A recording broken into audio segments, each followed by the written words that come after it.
Olá, querida alma da nova era! Nesse vídeo eu falo sobre a viagem onde eu abri os meus registros acásticos na cidade de Braga, uma cidade aqui de Portugal.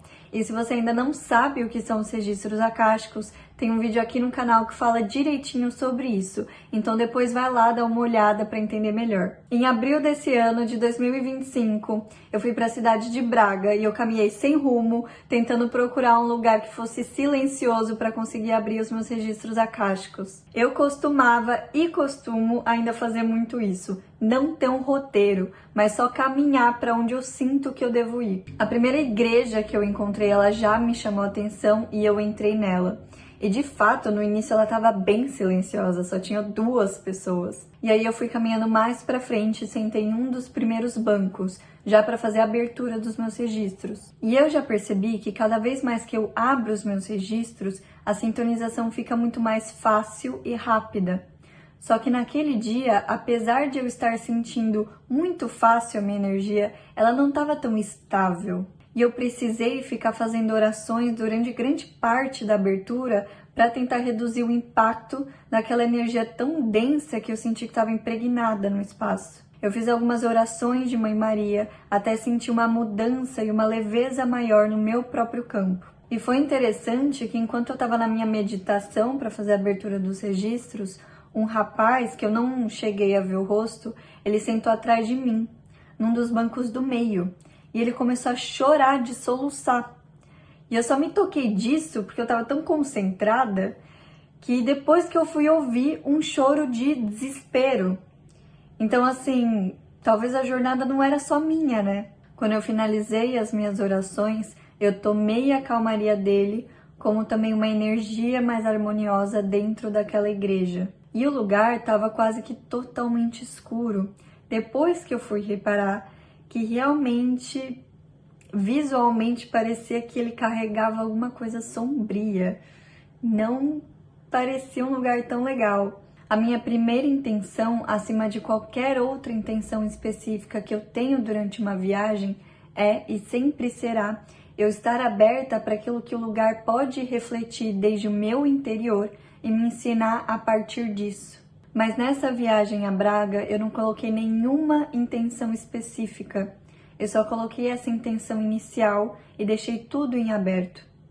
Mas depois eu vou falar uma coisa muito boa que eu aprendi com isso. A única coisa que o meu eu superior me trouxe na abertura desses registros foi uma visualização que eu só fui entender quando eu estava voltando de Braga. Ou seja, vão ter vezes que você vai ser bombardeado de imagens, lembranças, sensações, palavras, e vão ter outras vezes que aparentemente não vai vir nada. Isso pode ser o seu eu superior pedindo silêncio. Pode ser, como foi no meu caso, que eu só tinha uma única coisa exata e particular de mais importante que eu precisava olhar naquela minha fase da vida. E mais pra frente eu também vou falar uma coisa muito valiosa que eu aprendi com isso. Pode ser ele pedindo para você confiar que naquele dia, enquanto os seus registros estão abertos, que vai ter um impacto muito maior se você viver a sua intenção com certas experiências do que intuir esse aprendizado através de palavras ou uma frase. Isso deixou claro para mim que mesmo que você vá embora do lugar de onde você abriu os seus registros, a viagem não acaba até que você deite a cabeça no travesseiro para dormir. O que eu vou falar depende muito da sua intenção de trabalho com os registros acásticos em lugares.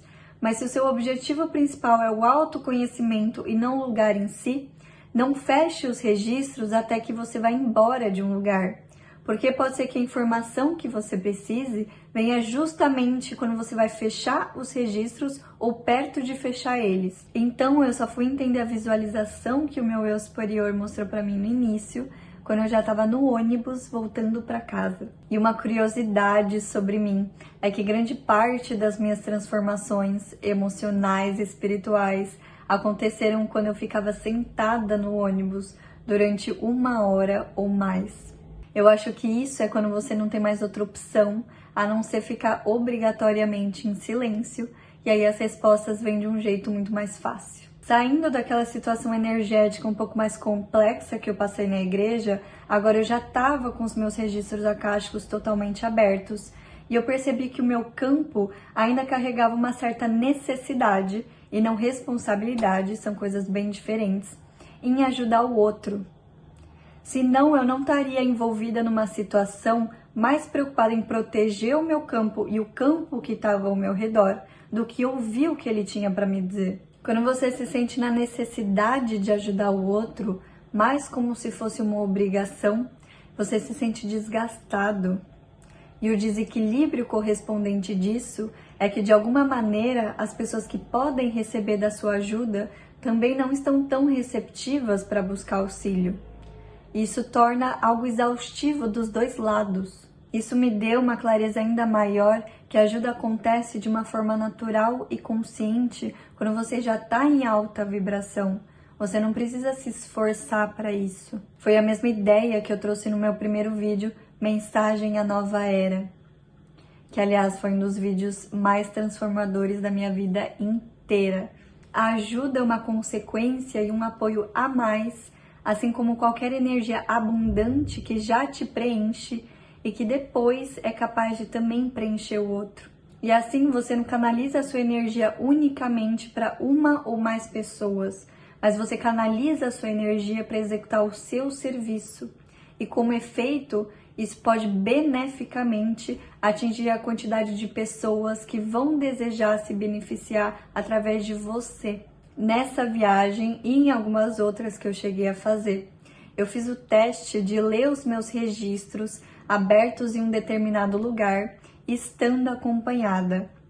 Mas, pessoalmente, é muito mais preferível você fazer uma jornada akáshica em solitude do que com uma ou mais pessoas. Se não é uma viagem para fazer entre amigos, família, ou mesmo para descontrair, onde você não tem aquele propósito, tudo bem. Mas numa jornada akáshica você vai precisar de mais silêncio e flexibilidade para deixar o seu guia superior te levar em lugares que às vezes você nem cogitava ir. Então pode ser que os seus planos mudem durante a viagem. Eu testei mesmo assim porque podia ser totalmente o contrário, eu podia ter uma surpresa. Mas com o objetivo que eu tenho, onde eu aprendo com detalhes muito pequenos e sutis e com um roteiro, como eu falei, que não pode ser tão rígido, para mim não foi possível. E ainda que 2 ou mais pessoas mostrem ter o mesmo objetivo com os registros akáshicos abertos em lugares, seria algo muito mais introspectivo do que comunicativo. Seguindo o trajeto, depois eu fui direto para o Jardim de Santa Bárbara e eu fiquei encantada com aquele campo inteiro que estava florido. Disseram que eu tive sorte de encontrar o lugar ainda todo florido, porque pelo que eu entendi em certas épocas do ano, o lugar passa por muitas reformas. E andando pelo centro da cidade, eu fiquei encantada pelas flores que tinham quando eu olhava para todo lado. No centro da cidade eu cheguei a tirar uma foto, que se eu pudesse dar um título para ela, seria A Sobrevivência da Natureza versus o Concreto. Era uma árvore que estava quase encostada numa antiga torre do Castelo de Braga. E elas eram gigantes, as duas tinham a mesma altura. Elas estavam tão próximas que parecia que elas estavam disputando quem é que ia sobreviver por mais tempo. A natureza ou a criação do homem. Depois de visitar o centro principal da cidade, eu fui para o Parque Bom Jesus, que também é maravilhoso. E saindo de uma trilha que dava para fazer uma caminhada, tinha algumas plantinhas, arbustos, árvores. E eu subi em cima de uma pedra grande e eu comecei a sentir um cheiro muito familiar. E era tão gostoso. E depois eu percebi que era lavanda. E, gente, tava muito bom. Mas o que me estranha é o fato que eu sempre senti cheiro de lavanda, mas em sabonete de lavanda, essência de lavanda, incenso de lavanda. Mas por incrível que pareça, eu nunca senti diretamente da flor. Quando eu me toquei, eu procurei o cheiro, eu olhei para baixo e o chão estava cheio daquelas cores roxinhas que a flor da lavanda tem. Lá eu percebi que para mim a magia era o natural, a natureza. Fosse porque eu já estava com saudades dessas expressões da terra, ou porque eu já estava acostumada a crescer afastada dela. E foi a mesma coisa que eu comentei lá naquele meu vídeo quando eu fui para a Ilha de Sies. Eu andei um pouco mais e o lugar superou as minhas expectativas. Tinha uma gruta no meio do parque. E mesmo ela sendo artificial, ela era uma mistura entre a construção do homem e a natureza, ela tinha muito mérito de apreciação. Ela era linda. Aí eu passei pelas famosas escadarias do Parque Bom Jesus e entrei numa basílica. E diferentemente daquela primeira igreja que eu tinha entrado no começo da viagem, nessa eu visualizava que ela estava sendo iluminada por raios de sol que passavam pelas vidraças.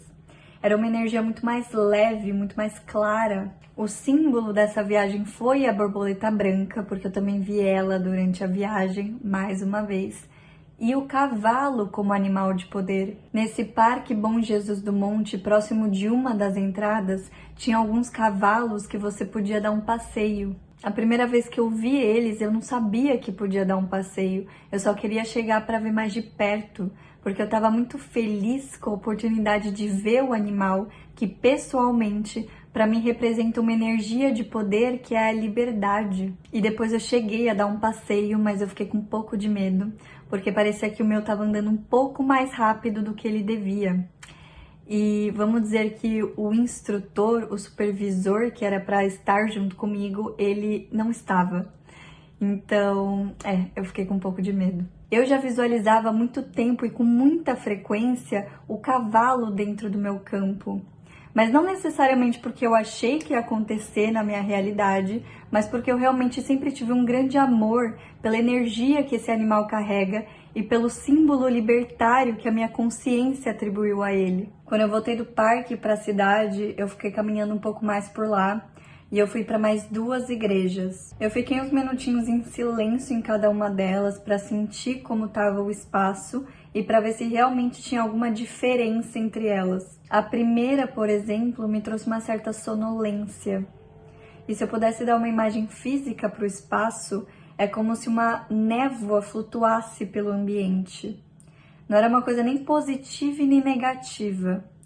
É como se fosse uma energia estagnada, como se há muito tempo ninguém tivesse entrado lá. E essas diferentes sensações que eu senti nas igrejas durante aquele dia todo não é porque diferentes localidades representam uma mesma instituição, que no meu caso foi religiosa, né, as igrejas, basílicas, que elas terão a mesma frequência. E isso serve para outras instituições também.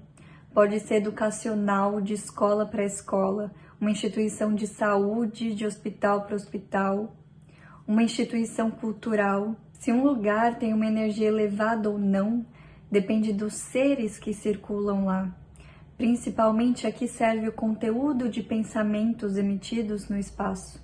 Por isso, também nem vale a pena eu dizer quais igrejas eu passei, porque a energia de um lugar pode ser facilmente mudada, com uma limpeza energética, uma harmonização, ou com a mudança de seres que transitam por lá, com a mudança de egrégora. Outro aprendizado para mim mesma foi que no início do projeto dos registros acásticos pelo mundo, eu fiquei muito entusiasmada em visitar catedrais, parlamentos, muros, castelos e todas essas colossais construções que carregam normalmente uma história muito antiga, mas é inegável que, na verdade, a minha alma quer ir de encontro com as águas, as cachoeiras, as florestas, as cavernas. Isso não quer dizer que eu não possa vir a visitar as estruturas que eu falei agora, porque cada construção teve e tem o seu valor, mas não são as escolhas primeiras feitas pela minha alma, porque você sabe qual que é o caminho que você precisa ir quando você se apaixona por aquilo que você vê. Gente, essa viagem foi para limitar e saber aquilo que eu queria através daquilo que eu não queria. Foi a viagem do não, de eu aprender a recortar ainda mais os meus objetivos com os registros acásticos. E eu percebi que nessa viagem de Braga, o que eu acredito é que hoje as pessoas de todas as línguas se reúnem num lugar em comum, de uma determinada cidade que traz obras do passado. Mas haverá um dia em que as pessoas, mesmo que falem línguas diferentes, elas vão se reunir e misturar para conhecer a nova obra que cada um veio trazer para a Terra. Agora, uma pessoa que gosta muito de história, por exemplo, eu imagino que a missão dela com os registros acásticos já seria totalmente diferente. A maestria aqui é você pegar a sabedoria que o mundo te dá e conseguir organizar ela para a sua forma pessoal. Aliás, eu desconfio sim que um dia eu mude de ideia, porque uns dias depois me veio essa intuição. Abrir os registros nos castelos é muito mais desafiador, porque aí serás tu que precisarás ser o mar, ou seja, a generosidade e a benevolência que a natureza me traz. É a frequência que eu, como canalizadora, deveria aprender a sustentar nessas construções onde teve muita história, muita disputa, muitos confrontos. Braga me ensinou que se não tem uma intenção específica, tudo se torna mais disperso e você aprende mais a partir da dualidade, do sim e do não, do quero, não quero, do que com a sua potencialidade, que é aquilo que você podia expandir e alcançar do mesmo jeito ou até de um jeito melhor, mas com aquilo que você já saberia que quer. O aprendizado pela dor é a alma que ainda enxerga a vida de uma forma limitada e acredita que só tem essa escapatória. Mas quando ela aprende a usar o seu livre-arbítrio, ela começa a aprender a partir do amor, com aprendizados que surgem de uma forma muito mais natural e não tão forçada. Braga me ensinou que o propósito não é chegar numa reta final, que ele é um conceito final teórico, mas ele é uma prática diária. A disciplina nos serve para viver esse único instante de conquistar o seu desejo, mas é justamente de viver os seus sonhos todos os dias. Às vezes a gente pensa que a disciplina é uma obrigação diária, mas ela é uma paixão que deveria ser a sua aliada. Braga também me ensinou que a gente pode fazer muito no lugar que a gente está, que a gente pode intuir no mesmo lugar. Às vezes a gente se sente limitado por estar sempre no mesmo ciclo físico, mas é justamente aí que a gente deve olhar com outras perspectivas sobre as mesmas coisas que o espaço nos entrega. E quando a gente se abre para pensar de outras formas, a gente vê que na verdade a gente pode fazer muito estando num único lugar. E o que eu aprendi com aquela visualização que eu tive lá no começo da abertura dos meus registros? Os registros começam quando a gente faz a abertura, mas muitas vezes eles pedem para a gente continuar trabalhando com algum aspecto mesmo depois do seu encerramento. Então, ainda que você tenha aberto os registros um dia, o convite é para que você continue tendo transformações também algum tempo depois. As respostas sempre chegam. Algumas podem demorar mais, horas, dias, semanas, meses. Outras são instantâneas. Mas a questão é, não importa o tempo. A sua alma reconhece o infinito. E quem precisa aprender a ter paciência é o ego que ainda está preso no tempo. A mensagem que você precisa sentir pode vir quando você menos espera. E pode ser que você demore o maior tempo do mundo para sentir um insight de um segundinho que você intencionou há muito tempo antes. Mas pode ter certeza que quando a resposta chegar, você vai pensar o quanto que não valeu a pena ter esperado.